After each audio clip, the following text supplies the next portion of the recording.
¿Quién es Marsilio Ficino, el gran filósofo platónico y líder de la Academia Platónica de Florencia? En esta ocasión hablaremos sobre este gran filósofo platónico, de su importancia, y tendremos la oportunidad de analizar y de comentar un fragmento de uno de sus textos más importantes, que es el comentario a el banquete de Platón, que el mismo Marsilio intituló el de Amore, acerca del amor. Bien, ¿quién es Marsilio Ficino? Marsilio Ficino es uno de los mejores, si no es que el mejor filósofo platónico de la naciente República de Florencia a la mitad del siglo XV. A la mitad del siglo XV, Florencia se hace una ciudad importante y se vuelve un centro filosófico de estudios, pero también de traducciones, un centro de estudios teológicos, un centro de estudios médicos, entre otras cosas. Y Marsilio Ficino tiene la cualidad de ser uno de los directores y una de las mentalidades más preclaras de este tiempo. ¿De qué hablaremos en esta sesión? Hablaremos sobre la Academia Platónica de Florencia, cuáles son sus intereses, cuáles son sus integrantes y cuáles fueron sus legados más importantes. Hablaremos de Marsilio Ficino ya de una manera personal, sus intereses, en particular de tres aspectos importantes de su vida. Su misión como traductor, las obras que tradujo, su misión como filósofo y sacerdote, que llegó a ser sacerdote desde 1474, y su misión como mago, que sin duda alguna Marsilio Ficino se considera a sí mismo como un mago que nosotros diríamos un mago de magia blanca en la actualidad. Y por último, leeremos y comentaremos un fragmento de esta obra importante de Marsilio Ficino. Pues bien, decíamos que Marsilio Ficino es eminentemente un florentino. Y hay varias causas que explican el surgimiento de una escuela filosófica tan sucinta como la escuela filosófica o la escuela platónica de Florencia en tal lugar, en tal república italiana, a la mitad del siglo XV. Podremos mencionar algunas causas muy particulares. La primera de ellas es la capacidad económica de Florencia. Florencia es desde el siglo XIII una ciudad bastante industriosa y una ciudad bastante interesante. Por una parte, nunca estuvo bajo el reinado de ningún emperador y de ningún rey, es una ciudad libre, digamos, se da a sí misma su propio gobierno, tiene a sus propios gobernantes en un ayuntamiento, en una señoría, pero también poco a poco va consolidando un principado que en última instancia cae en manos de los Medici, y es un principado más bien de clase media, o es un principado, diríamos, burgués. Por otra parte, es una ciudad, además de ser libre, es una ciudad industrial para aquel tiempo, es una ciudad de clase media, una ciudad compuesta por habitantes que se dedican a las industrias ligeras, a la zapatería, al cuero, a la tonelería, a los vinos, a la cerveza, a las artes, pero también a las profesiones libres. Hay profesores, hay humanistas, hay teólogos, hay sacerdotes, hay latinistas, hay médicos, hay abogados, etc. Entonces compagina muy bien la capacidad de ser un hombre o una mujer de clase media y la capacidad de tener como vecinos a personas que se dedican a industrias ligeras como las que ya he mencionado, todas muy bien agrupadas en gremios profesionales. Hay gremio de farmacéuticos, gremio de toneleros, gremio de vinateros, gremio incluso después de banqueros. La otra es esta misma cuestión que acabo de decir. En algún punto Florencia llega a ser una ciudad de profesionales tan buenos que todos sus profesionales, ya sean, digamos, que se dediquen a las artes liberales o ya sea que se dediquen a alguna industria ligera, tienen bastante dinero como para dar y prestar, de tal modo que Florencia surge como un centro financiero. Como no es conveniente tener el dinero, tener los florines, que es la moneda de Florencia, tener los florines enmoheciéndose en las bolsas o simplemente en las repisas en las casas, los comerciantes poco a poco instauran digamos, la corporación de los bancos. Un banco es precisamente eso, una banca. el comerciante que tenía dinero como para dar y prestar y que quería tener réditos para no tener su dinero inútil, sacaba algún día de la semana a la plaza pública una banca, una mesa, se sentaba, ponía sobre la mesa, es decir, sobre la banca, sus monedas y empezaba a esperar a que llegaran los clientes. Y la gente que necesitaba liquidez llegaba a buscar a este comerciante que podía prestar su dinero a un determinado porcentaje de interés dependiendo de la necesidad que tuviera la persona que necesitaba esta liquidez o dependiendo del riesgo que la empresa que iba a recibir este dinero pudiera administrar sobre este mismo capital. De modo que poco a poco las familias de profesionistas o las familias de, digamos, pequeños industriales, pequeños industriales agremiados o pequeños artesanos, digámoslo así, pequeños artesanos agremiados empiezan a crecer poco a poco hasta convertirse en grandes familias de banqueros. Y la mejor, la más famosa familia de banqueros de Florencia fue sin duda la de los Medici. Los Medici empezaron siendo eso, lo que su apellido dice, seguramente empezaron siendo médicos, pero poco a poco van haciéndose con el poder porque forjan una gran fortuna gracias al préstamo a interés y gracias a la capacidad que tienen de, digamos, calcular riesgos, por ejemplo, para prestarle el dinero al Papa, al emperador, a los venecianos, para que comerciaran con Oriente por las especias. Poco a poco se van haciendo de un gran renombre, poco a poco se van haciendo de una gran fortuna y en última instancia se hacen políticamente con el poder de la ciudad de Florencia. A tal grado que empiezan a legitimarse a sí mismos. Como ellos no son nobles de origen, sino que son profesionistas de origen, son lo que nosotros llamaríamos clase media original, empiezan a buscar medios para legitimar su riqueza o legitimar su nombre. Y encuentran dos principales. Una es, por supuesto, las artes, empiezan a ser mecenas de las artes. Cosme de Medici y después su nieto Lorenzo el Magnífico serán grandes patrones de las artes, pagarán pintores, pagarán escultores, pagarán, por ejemplo, a Brunelleschi para que termine de embellecer la Catedral de Florencia, que es Santa María del Fiore, o también pagarán simplemente a retratistas o a arquitectos que puedan embellecer la ciudad y puedan sacarla de, digamos, del gusto medieval ya más bien hacia el gusto renacentista. Y también darán buenas becas. Y la otra es un poco más intangible que el arte y es el patrocinio de las humanidades. Y esto es lo que nos interesa. Porque cuando los Medici se convierten en patrocinadores o en patronos, ya no solo de las artes, sino de las humanidades, apuestan por seguir cultivando a Occidente cuando otros lugares ya no pueden hacerlo por las condiciones políticos, sociales y económicas, y entonces Florencia se convierte en uno de los mejores centros de Occidente para ir a estudiar la filosofía antigua y también la filosofía cristiana. Ahora, además de estas condiciones económicas que he mencionado y condiciones políticas, hay también unas condiciones externas a las que vive Florencia que ayudan también a que Florencia se convierta en una ciudad no solo de banqueros, no solo de profesionistas, sino también de humanistas. Y esta es la caída del Imperio Romano de Oriente, es decir, la caída del Imperio Bizantino. En 1453, el sultán Mehmed Ali hace caer a balas de cañón los muros de Constantinopla. Y Constantinopla se rinde y cae. Cae luego de haber soportado 1000 años el Imperio Romano de Oriente, el Imperio Bizantino.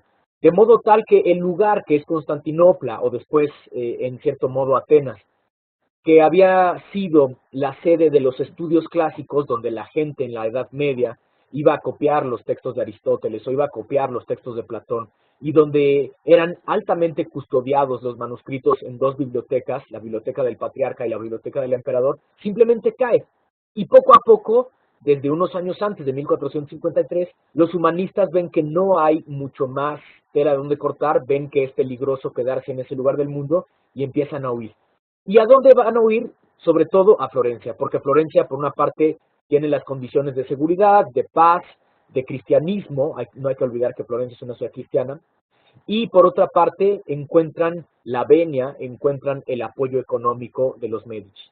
Es así que Cosme de Medici, empieza a ser el patrono de varios artistas, pero también de varios humanistas, ya sea que fueran de Florencia o ya sea que fueran de otros lugares, como el profesor Georgios Plethon. Georgios Plethon es un griego, es un bizantino que viene huyendo de los turcos y llega a la corte de Cosme de Medici como un humanista, como un traductor. Demetrios Kalkokóndilos también es un humanista que llega huyendo de los turcos y llega a Florencia. Pero también hay gente florentina, hay gente que siempre estuvo ahí, dedicada a estudiar las obras de los antiguos, las obras de Cicerón, las obras de Plinio, las obras de Aristóteles, de Platón, y empieza a tener comunicación con estos griegos bizantinos que empiezan a llegar.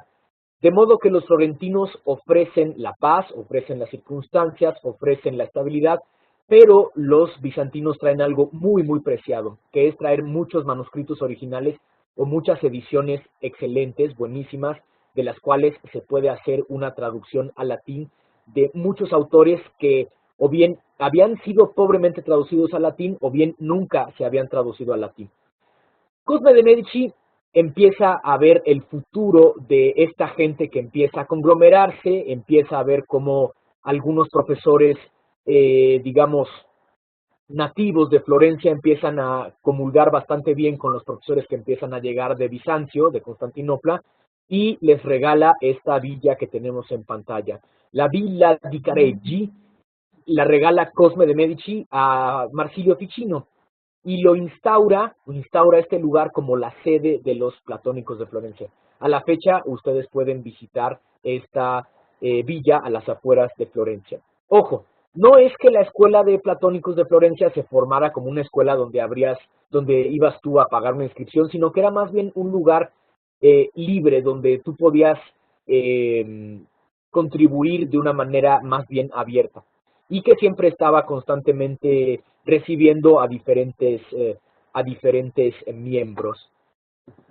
Ahora, Cosme de Medici y Marsilio Ficino empiezan a trabajar bastante bien para poner cada uno de su parte en la formación de este centro de estudios. Cosme da los florines, Cosme da digamos, la licitación o la legitimidad política, arropa bajo su manto político a los platónicos de Florencia, y Marsilio Ficino recibe esta propiedad, administra esta propiedad hasta cierto punto, y da la capacidad de que puedan entrar y salir diferentes académicos a este lugar. Ahora, este es un fresco de esta época, de alrededor de la mitad del siglo XV, que está presente en uno de los lugares más sucintos o más importantes de Florencia, que es la Basílica de Santa María Novella. Santa María Novella fue el centro de operaciones de los dominicos, tanto en sus cuestiones académicas como en sus cuestiones pastorales en Florencia. Y desde el siglo XIII y a lo largo de los demás siglos se empieza a embellecer esta basílica con diferentes presencias de diferentes pintores. Por ejemplo, hay que saber que Dante Alighieri, tomó clases de filosofía y de teología tomista en este lugar, en Florencia, cuando todavía estaba en paz y no había sido expulsado de la ciudad. De ese tamaño es Santa María Novella, que era el centro de estudios donde iba Dante a aprender filosofía tomista. Pero bueno, grandes pintores como Andrea di Bonaiuto o como este ejemplo, que es un fresco de Domenico Ghirlandaio. Ghirlandaio se instaura como uno de los grandes muralistas de esta época, uno de los grandes, digamos, patrocinados por los patronos de las artes como los Medici o los Pazzi o los Tornabuoni, la familia Tornabuoni, y pinta este fresco junto con otros en el ábside de Santa María Novella. A la fecha ustedes pueden llegar a Santa María Novella y pueden pedir, quiero ver la capilla Tornabuoni. Y la capilla Tornabuoni que pintó Domenico Ghirlandaio, es esta capilla que es el ábside, el lugar donde está el coro de los frailes, donde todavía se juntan a cantar. Y pueden apreciar los frescos. Este fresco es interesante porque habla de la cosmovisión de la Florencia de aquel tiempo, de la Florencia renacentista, si atendemos a los detalles. Vemos, por ejemplo, que es una imagen o una escena bíblica. Es la escena en la que el arcángel San Gabriel le anuncia a Zacarías que va a ser padre de Juan. Zacarías está haciendo la ofrenda de incienso en el templo de Jerusalén y de repente se le aparece el arcángel San Gabriel y le dice, bueno, tú vas a ser el padre de Juan. Y Zacarías dice, ¿cómo es posible? Yo ya soy muy viejo. Y entonces le dice San Gabriel, como no me has creído, pues te quedarás ciego hasta que yo considere que pues ya no tienes esta necesidad o que ya puedo quitarte este castigo, que todos sabemos esa historia.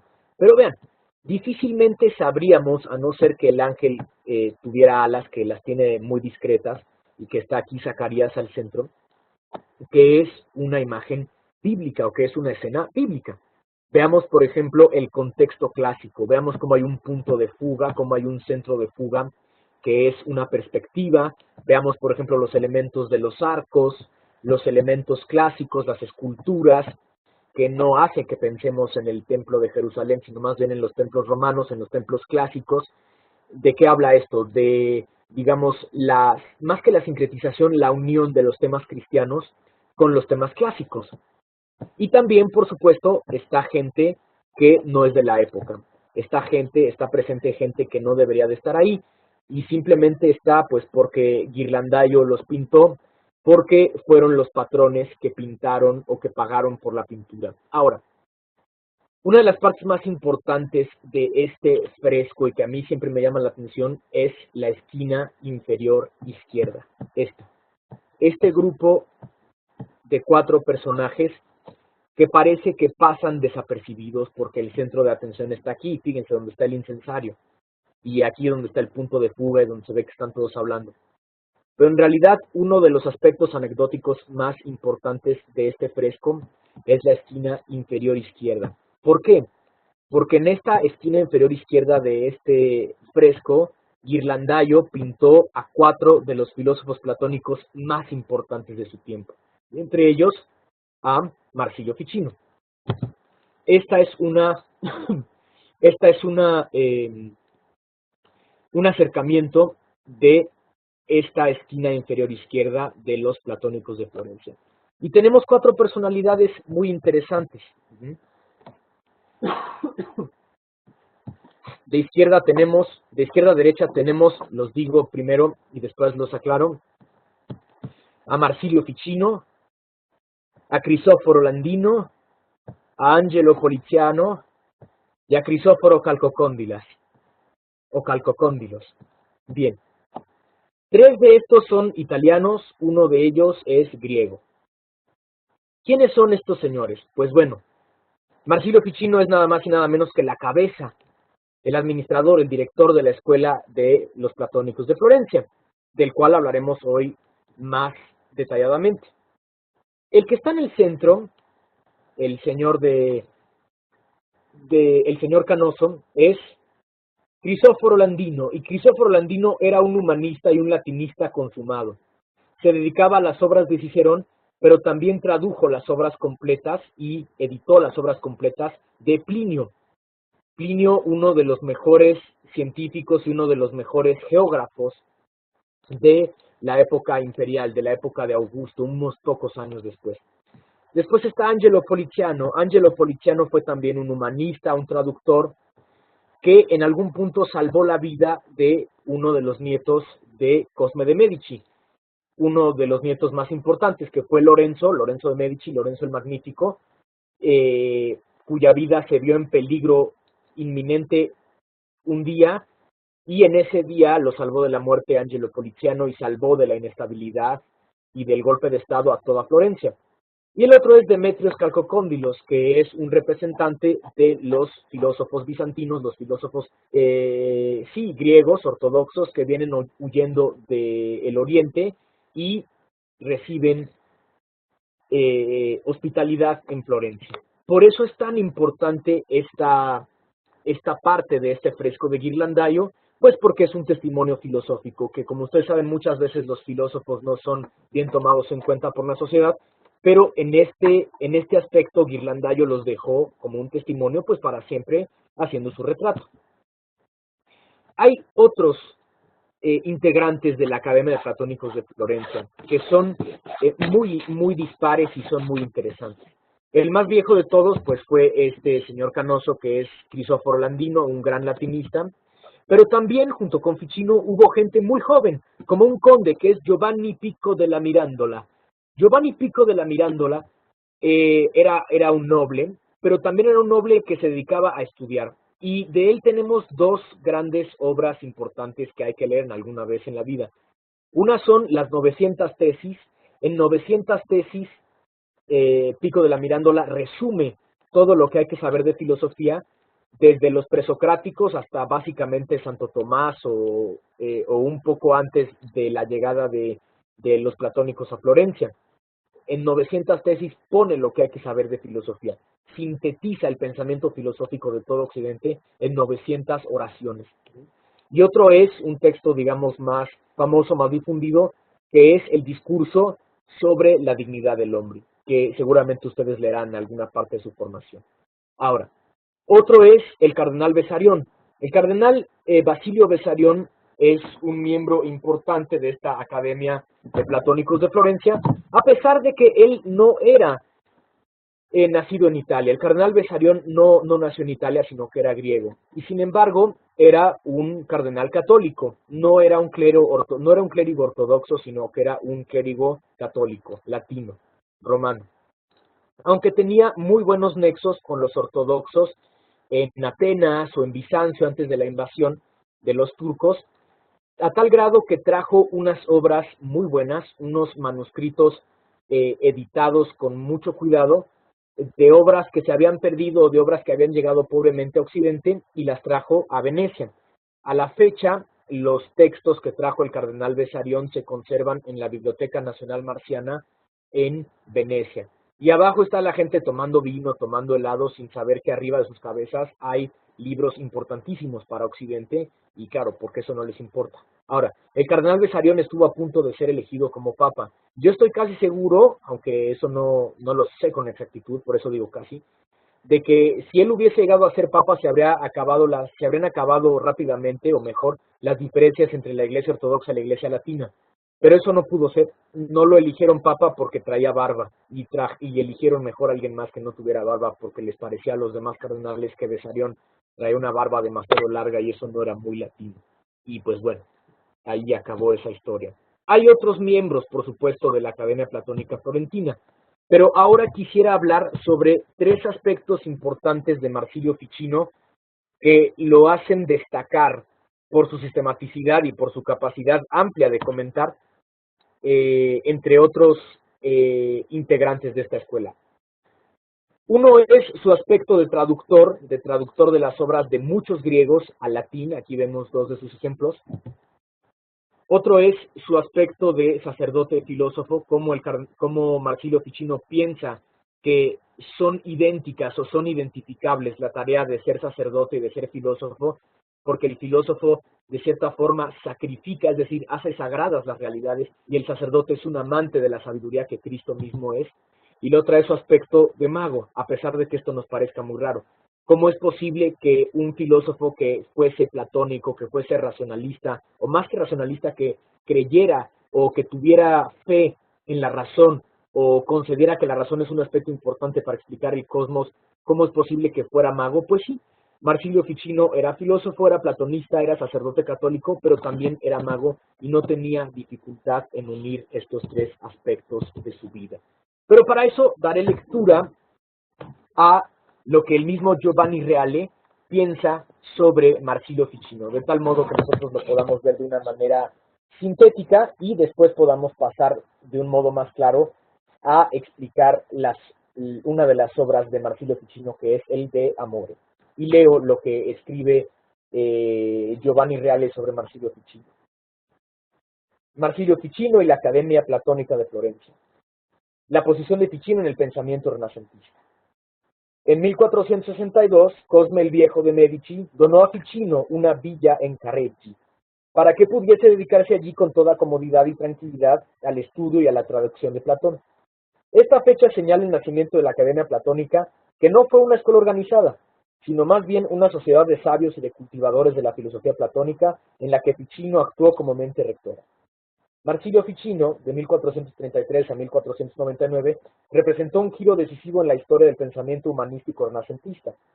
Dicho giro se explica en parte a través de las diferentes circunstancias políticas que comportaron una transformación del literato canciller de la República, es decir, un ejemplo de humanista, en el literato cortesano al servicio de los nuevos señores, es decir, al servicio de los nuevos señores que tienen un origen burgués, como es el caso de los Medici. No obstante, la actividad intelectual de los literatos cancilleres ya había llegado al final de sus posibilidades, y ahora se requería cimentar teóricamente aquella primacía y aquella dignidad del hombre sobre la que habían insistido todos los humanistas de la primera mitad del siglo XV, pero sin avanzar más allá del ámbito fenomenológico y descriptivo en la mayoría de los casos. Ficino fomentó precisamente esta labor, basándose en la recuperación y el retratamiento tan extendidos de la gran tradición platónica. Cada vez se vuelve más clara la importancia de Ficino como factor auténticamente esencial para entender no solo el pensamiento de la segunda mitad del siglo XV, sino también el del XVI. Ficino se dedicó a tres actividades fundamentales. 1. Fue traductor. 2. Fue pensador y filósofo. Y 3. También fue mago. No agregaremos también la de sacerdote. Se hizo ordenar como sacerdote en 1474 cuando ya tenía 40 años, porque como veremos, para él son la misma cosa ser sacerdote y filósofo. Sus tres actividades se hallan estrechamente vinculadas entre sí y resultan inseparables. Ficino tradujo gran cantidad de textos de los que hablaremos a continuación,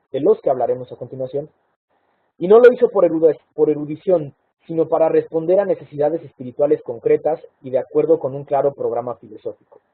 El teorizador, pues, dio las elecciones del traductor, y a la actividad del traductor, así como la del pensador, se añade la actividad de mago de manera esencial, no simplemente accidental, por las razones que veremos después. La labor de Ficino como traductor. Su actividad oficial como traductor comenzó en 1462, precisamente a través de las versiones de Hermes Trismegistos, con aquel Corpus Hermeticum que hemos mencionado extensamente, y de los himnos de Orfeo, a los que siguieron en 1463, los Commentaria in Zoroastrem.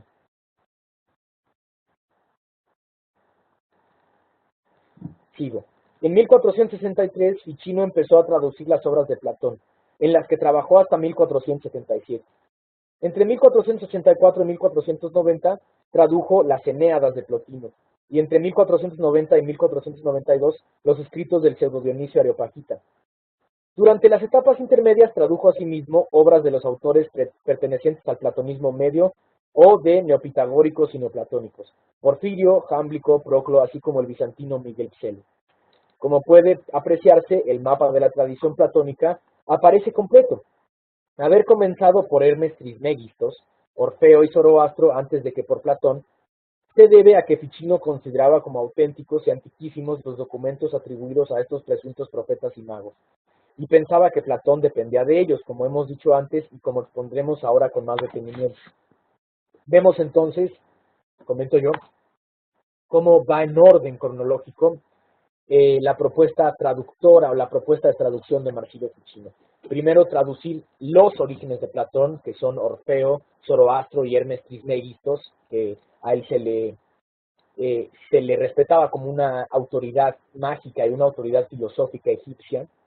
A Orfeo pues como uno de los fundadores del pensamiento clásico, y a Zoroastro pues como uno de los magos o uno de los pensadores monoteístas que no estaba en el seno del Antiguo Testamento ni estaba en el seno filosófico occidental griego, pero que casaba bastante bien con ellos. Después viene Platón, digamos la conformación de esta tradición, las obras centrales, todo el corpus platonicum, y después los comentadores o los filósofos posteriores, Plotino, Proclo, Porfirio, Jámblico, Pseudo Dionisio, etc., ya fueran cristianos o no.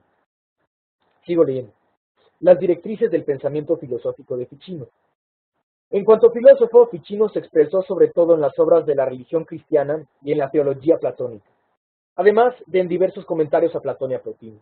Su pensamiento consiste en una forma de neoplatonismo cristianizado, repleto de interesantes observaciones, entre las que pueden citarse como peculiares: A. El nuevo concepto de filosofía como revelación. B. El concepto del alma como copula mundi. Y C. Un replanteamiento en sentido cristiano del amor platónico. La filosofía, vamos en A. La filosofía nace como iluminación de la mente, como afirmaba Hermes Trismegistos.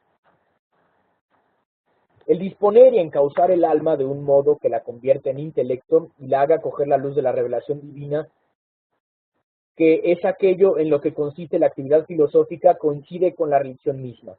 Filosofía y religión son una inspiración y una iniciación a los sacros misterios de lo verdadero. Hermes Trismegistos, Orfeo y Zoroastro también han sido iluminados por esta luz. Fíjense, muy semejante a lo que pensaban algunos de los primeros cristianos al respecto de los filósofos griegos, que fueron iluminados por Dios. Hermes Trismegistos, Orfeo y Zoroastro también han sido iluminados por esta luz y por consiguiente son profetas. Por lo tanto, su obra es un mensaje sacerdotal que se propone la divulgación de la verdad. Es decir, ser filósofo es ser servidor de la verdad, es ser sacrificador de la verdad, es hacer sagrado al mundo en la verdad. Por eso es idéntico ser sacerdote que ser filósofo.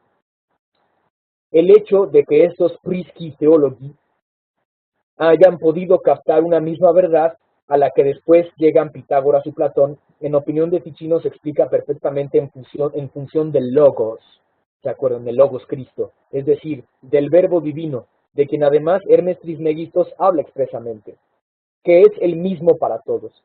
La venida de Cristo, la encarnación del verbo, indica el acabamiento de esta revelación. Vean cómo pone Ficino casi a la misma altura a los profetas del Antiguo Testamento y estos profetas que no son judíos. En consecuencia, Hermes, Orfeo, Zoroastro, Pitágoras, Platón y los platónicos podían coincidir a la perfección con la doctrina cristiana en la medida en que todos proceden de una misma fuente, el divino Logos. Para vencer la incredulidad y el ateísmo no es suficiente con la religión de los simples. Hay que fundamentar una docta religio que sintetice filosofía platónica y mensaje evangélico. Desde esta perspectiva precisamente se comprende la consagración sacerdotal de Ficino y su misión de sacerdote filósofo. B. En lo que concierne a la estructura metafísica de la realidad, Ficino la concibe de acuerdo con el esquema platónico, como una sucesión de grados decrecientes de perfección. De una manera original, en comparación con los neoplatónicos paganos, distingue los 5 grados siguientes: Dios, ángel, alma, cualidad, es decir, forma y materia. Los 2 primeros grados y los 2 últimos son claramente distintos entre sí, en cuanto a mundo inteligible y mundo físico. El alma representa el nexo de conjunción que posee las características del mundo superior y al mismo tiempo es capaz de vivificar el interior. Vean cómo el nodo que une a los 2 mundos, el divino y el mundano, es el alma. Ficino admite, como los neoplatónicos, un alma del mundo, es decir, el mundo está animado en sí mismo, el mundo es un animal, hay un anima mundi. Las almas de las esferas celestiales y las almas de los seres vivientes, pero en particular dirige su interés al alma racional del hombre. El alma siempre ocupa el tercer lugar en cuanto mediadora al recorrer los 5 grados de la jerarquía de lo real, desde abajo hacia arriba, o viceversa, tal como se comprueba en el siguiente esquema. Es decir, primero está Dios, el ángel, el alma, después la cualidad y la materia, pero el alma es la que media entre ellos. En consecuencia, Ficino escribe: tal naturaleza parece sumamente necesaria en el orden del mundo, para que después de Dios y del ángel, que ni según el tiempo ni según la dimensión son divisibles, y por encima del cuerpo y de la cualidad que en el tiempo y en el espacio se disipan, haga de término medio adecuado, de término que se halle en cierto modo dividido por el decurso del tiempo, y sin embargo no dividido por el espacio. Se inserta entre las cosas mortales sin ser mortal, porque se inserta íntegra y no partida, y del mismo modo íntegra y no dispersa se retrae de ellas. Y como mientras rige los cuerpos, se adhiere también a lo divino. Fíjense cómo el alma rige el cuerpo. Es señora de los cuerpos, no compañera. Este es el máximo milagro de la naturaleza. Las otras cosas que están por debajo de Dios son cada una en sí misma una entidad singular. Esta es simultáneamente todas las cosas. Y esto es aristotélico. Tiene en sí misma la imagen de las cosas divinas, de las cuales depende, y de las razones y los ejemplares de las cosas inferiores que en cierto modo ella misma produce.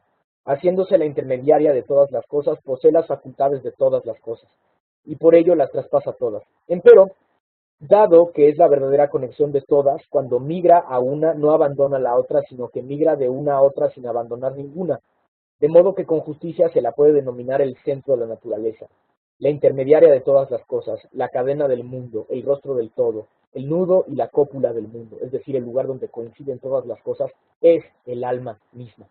C. Estrechamente conectada con el tema del alma está en Ficino la cuestión del amor platónico, o amor socrático, en el que el eros platónico, que Platón había interpretado como fuerza, que ante la visión de la belleza eleva al hombre hasta lo absoluto, devolviendo al alma sus alas para que regrese a su patria celestial, se une al amor cristiano. En su manifestación más elevada, el amor, según Ficino, coincide con la reintegración del hombre empírico a su idea metaempírica existente en Dios, reintegración que se hace posible a través de un ascenso paulatino en la escala del amor, y que por lo tanto es una especie de endiosamiento, un hacerse eterno en lo eterno, como se afirma en este elocuente pasaje del comentario al banquete platónico. Y leo: aunque nos complazcan los cuerpos, las almas, los ángeles, no amamos propiamente a estos, sino a Dios en estos. En los cuerpos amamos la sombra de Dios, en las almas la similitud con Dios, en los ángeles la imagen de Dios. Así en el tiempo presente amamos a Dios en todas las cosas y amamos finalmente todas las cosas en Él. Al vivir así, llegaremos a aquel grado en el que veremos a Dios y todas las cosas en Él. Y amaremos a Dios en sí mismo y todas las cosas en Él, y cualquiera que en el tiempo presente con caridad se entrega todo a Dios acaba por recuperarse en Él, porque regresará a su idea por la que fue creado, y allí será de nuevo reformado, si es que le faltara alguna parte, y así reformado estará unido de manera sempiterna con su idea. Quiero que sepáis que el verdadero hombre y la idea del hombre son una sola cosa. Sin embargo, en la tierra ninguno de nosotros es verdadero hombre mientras estamos separados de Dios, porque estamos desunidos de nuestra idea, la cual es nuestra forma. A ella nos llevará de nuevo el amor divino con una vida piadosa. Aquí ciertamente nos encontramos divididos y truncados, pero entonces cuando el amor nos una a nuestra idea volveremos a estar enteros. De este modo se pondrá de manifiesto que primero hemos amado a Dios en las cosas para después amar las cosas en Él, y que honramos las cosas en Dios para recuperarnos sobre todo a nosotros, y amando a Dios nos hemos amado a nosotros mismos. La teoría del amor platónico se difundió mucho en Italia, Pico della Mirandola, Bembo Castiglione, etc., donde había un terreno abonado gracias a la distinción del Dolce Stil Nuovo y los demás afines, y también fuera de Italia, en especial Francia. El Dolce Stil Nuovo es un estilo poético al cual pertenece, por supuesto, Petrarca y Dante, que hacen que la lírica sea un poco más popular y sea un poco más dulce porque hacen que sea más apegada al lenguaje italiano, a la manera de hablar italiana, en vez de quedarse en el estilo antiguo latino.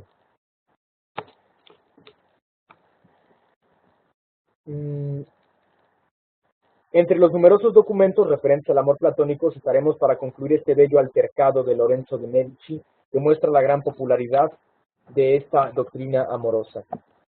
De la divina infinitud del abismo, casi por una niebla contemplamos, por más que el alma en él su ojo fije.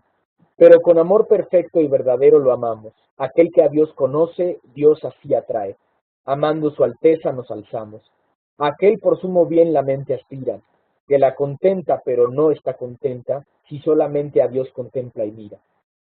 Porque la visión, aunque esté alerta, que el alma vidente en sí recibe, con cosas creadas y finitas se contenta. Y así estar en sus grados debe. Si por potencia el alma es finita, también su operar es finito y breve. Pero el alma que de estos lazos salida, solo se contenta enteramente y pone en cosas las cuales son de inmensa vida. Y solo de aquel bien voluntad tiene, que es por Dios conocido y tal deseo, y el gozo de él parecen inmensa cosa. Amando, empero, se convierte en Dios, y sobre Dios visto se dilata. Ahora, ¿cuál es la importancia de la doctrina mágica de Ficino? Ya vimos qué significa ser sacerdote y filósofo, por qué pueden estar unidos ambas, cómo hacer filosofía es consagrar al mundo y consagrar al mundo es hacer filosofía, y qué significa que Ficino apueste por la magia o que él mismo sea mago. Y leo. La doctrina mágica de Ficino aparece sobre todo en la obra de Vita, de 1489, que está compuesta por 3 escritos. No vaciló en proclamarse mago, seguidor de la magia natural y no de aquella otra perversa que se dedica al comercio con los espíritus, ni con la magia vacua y profana, como pone de manifiesto el siguiente texto. Y leo, digamos, la defensa cristiana de la magia que hace este Ficino. Adelántate con viveza, oh Guicciardini, le escribe a Guicciardini como su defensa, y responde a los curiosos que Marsilio no aprueba la magia de sus figuras, sino que expone a Plotino. Esto queda escrito con claridad para quien lo lea honradamente. Tampoco se habla de aquella magia profana que se funda en el culto a los demonios, sino de la magia natural que aprovecha los beneficios celestiales junto con los medios naturales para la buena salud del cuerpo. Es decir, hacer magia es, hasta cierto punto, es hacer cierto tipo de medicina. Esta facultad debe concederse a quien la utiliza de un modo legítimo, al igual que con toda justicia se admite en la medicina y la agricultura, y más aún en la medida en que resulta más perfecta una actividad que une las cosas celestiales con las terrenas. De tal laboratorio salieron aquellos magos que fueron los primeros en adorar a Cristo recién nacido. Dice, claro, los magos pueden adorar a Cristo, pues sí, los reyes magos fueron los primeros en adorar a Cristo y reconocieron la divinidad de Cristo sin dejar de ser magos. ¿Por qué temes tanto el nombre de mago? Es un nombre apreciado por el Evangelio y que no significa hombre maléfico y ponzoñoso, sino sabio y sacerdote. ¿Qué es lo que profesa aquel mago, el primero adorador de Cristo? Fíjense, el mago es el primero que adora a Cristo, nadie más. Si quieres oírlo, es como un agricultor, es sin duda un cultivador del mundo. No por ello adora el mundo, como tampoco el agricultor adora la tierra. Empero, el agricultor, para nutrir a los hombres, cuida el campo según el clima que exista, de modo que ese sabio es sacerdote, para la salud de los hombres, une las cosas inferiores con las superiores, y hace que germinen oportunamente las cosas terrenales al calor del cielo, como huevos que incuba la gallina. Es siempre Dios el que lo hace, y al hacerlo enseña e induce a obrar de manera que las cosas ínfimas sean engendradas por las superiores y resulten movidas y dirigidas por estas. Finalmente hay dos clases de magia, la de quienes a través de determinados ritos convocan ante sí a los demonios y confiando en las obras de estos se dedican a elaborar portentos. Esta magia fue del todo rechazada cuando fue expulsado el Señor de este mundo.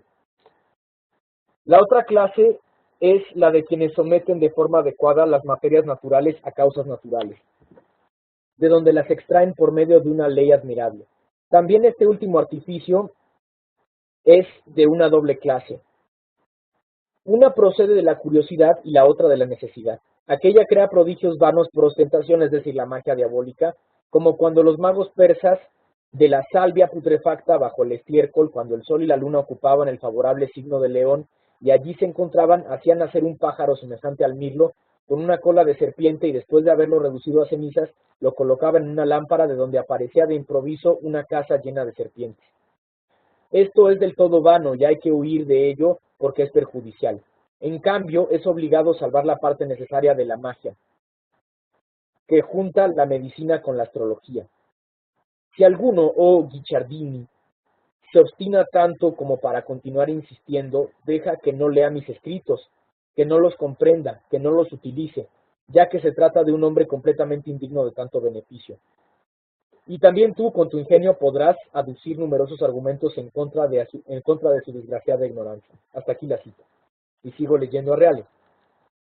La magia natural de Ficino se basaba en la estructura platónica de su pensamiento, que implica la universal animación de las cosas y en particular en la introducción de un elemento especial que llama espíritu. Esta es una sustancia material muy sutil que se halla presente en todos los cuerpos y que constituye, entre otros factores, el medio a través del cual el alma actúa sobre los cuerpos y estos sobre aquella. Este espíritu, substancia pneumática, está difundido por todas partes y por lo tanto se encuentra presente en nosotros, al igual que en el mundo y que en el cielo. Sin embargo, el espíritu del cielo es más puro. La magia natural de Ficino tendía, apelando a diversos medios naturales, a predisponer adecuadamente el espíritu que hay en el hombre para que reciba en la mayor medida posible el espíritu del mundo, y que absorba su vitalidad mediante los rayos de los astros que resulten atraídos de la forma más oportuna. Las piedras, los metales, las hierbas o las valvas de un crustáceo, en cuanto portadores de vida y de espíritu, podían utilizarse de formas muy diversas, aprovechando sus presuntas simpatías de manera beneficiosa. Ficino también confeccionaba talismanes. Además, ponía en práctica encantamientos musicales cantando himnos órficos con un acompañamiento instrumental monódico, para así captar los influjos planetarios positivos a través de armonías que simpatizasen con las de los astros. Ficino ligaba estrechamente estas prácticas con la medicina. No veía en todo ello nada contrario al cristianismo. En muchos casos, Cristo mismo había sido un sanador. Estas cosas, hay que advertirlo con claridad, no constituyen fenómenos de simple excentricidad aislada. Son comunes a muchos hombres del Renacimiento, y por lo tanto representan un elemento característico de la época, que sin él resultaría imposible de comprender. No obstante, la mayor sorpresa la han producido unos recientes descubrimientos, gracias a los cuales sabemos que Giordano Bruno, el más célebre de los pensadores renacentistas, se presentó en Oxford y dio clases en esa universidad, plagiando nada más que el tercero de los tratados que integran el De Vita de Ficino. A tal punto llegaba la fascinación que crecía esta doctrina. Volveremos más adelante sobre esta cuestión. Bien, este texto o esta presentación de Giovanni Reale habla bastante de por qué no tenía problemas Ficino en ser al mismo tiempo traductor, sacerdote y filósofo y mago también. Ahora, ya podemos hablar del texto de Amore, del texto sobre el amor que escribió el mismo Ficino. Y ahora leeré algunos pasajes breves para que después se pueda profundizar cada vez más en esta cuestión. Por supuesto, todo el comentario al banquete de Platón pues es un libro bastante amplio, son varios discursos, son 7 discursos, pero yo me voy a fundamentar en el discurso segundo, en el capítulo 1 y el capítulo 2, cómo Dios es bondad, belleza, justicia, principio, medio y fin, y cómo la belleza de Dios engendra el amor. Y para esto voy al párrafo 21.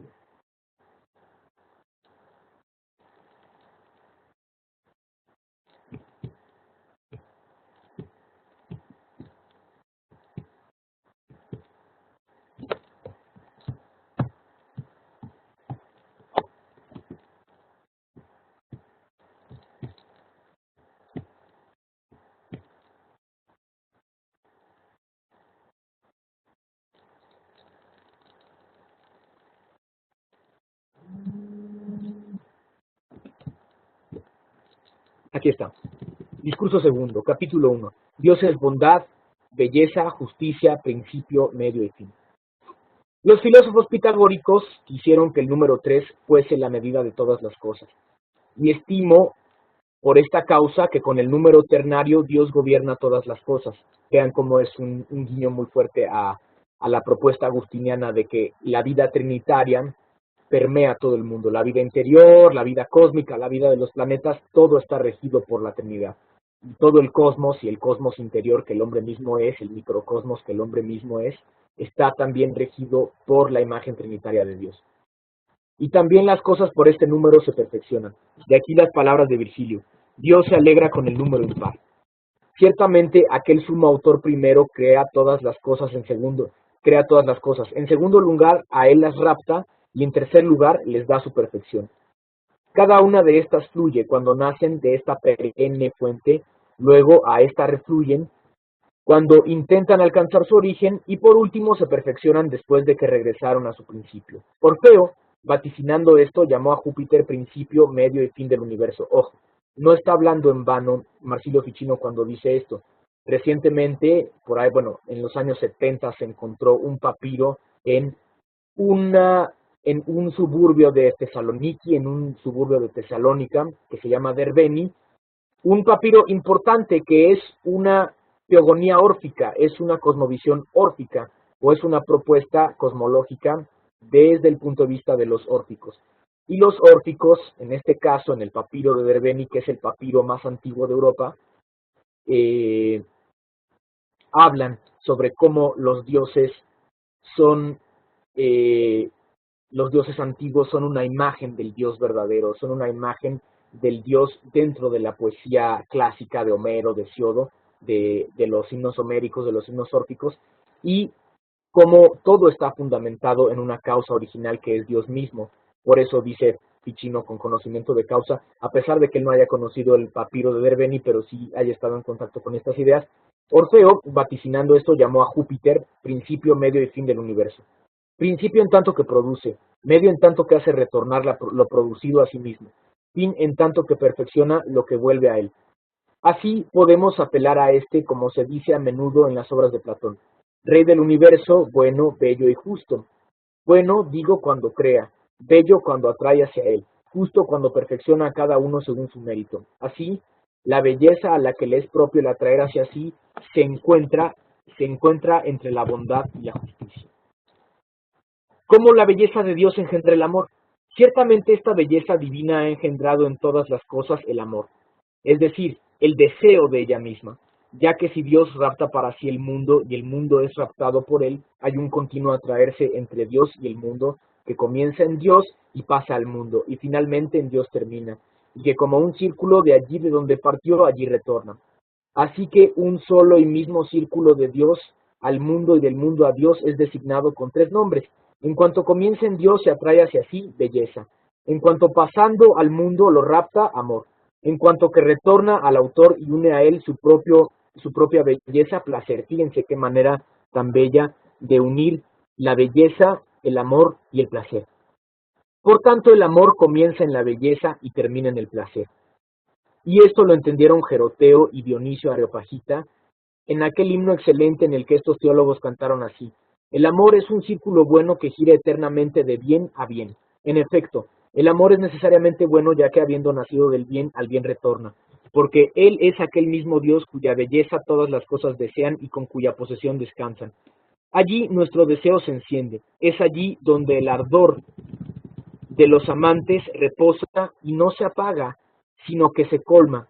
Y no sin razón Dionisio de la Areopagita, compara a Dios con el sol, cosa que ya hizo Platón en la República, como ahorita aparece. Pues así como el sol ilumina y calienta los cuerpos, igualmente Dios concede a los espíritus la luz de la verdad y el ardor del amor divino, además de que el sol es imagen de la causa primera, del primer bien, del primer ser y del uno. Yo os diré además cómo entendemos esta comparación del sexto libro de la República de Platón. El sol ciertamente crea los cuerpos visibles y los ojos que ven. Infunde a los ojos el espíritu lúcido para que vean y pinta de colores los cuerpos para que sean vistos. Sin embargo, el propio rayo no basta a los ojos ni los propios colores a los cuerpos para que se cumpla la visión. Si la luz misma, que es una sobre múltiples luces y por la cual muchas y apropiadas luces han sido distribuidas a los ojos y los cuerpos, no desciende en ellos y se ilumina y afirma. De la misma manera, aquel primer acto de todas las cosas que se llama Dios, al producirlas, a cada uno les ha dado acto y forma. Este acto es sin duda débil e impotente en la ejecución de la obra, al haber sido recibido en cosa creada y en un sujeto pasivo. Pero la perpetua e invisible luz única del sol divino está siempre presente, calienta, vivifica, excita, completa y consolida todas las cosas. Lo que expresó divinamente Orfeo diciendo: calienta todo y a todo se extiende. En cuanto es acto de todas las cosas y fortifica, se llama bueno. Fíjense, la dependencia ontológica sobre la primera causa se ve en toda la realidad, está predicada o es predicable toda la realidad. En tanto vivifica, alivia y seduce, bello. En tanto atrae a las tres potencias cognoscitivas del alma, la mente, la vista y el oído, a los objetos que se deben conocer, belleza. Y en tanto que estando dentro de la figura de la fuerza cognoscitiva, la aplica a lo conocido, verdad. Finalmente, como bien, crea, rige y completa, como bello, ilumina e infunde gracia. Bien.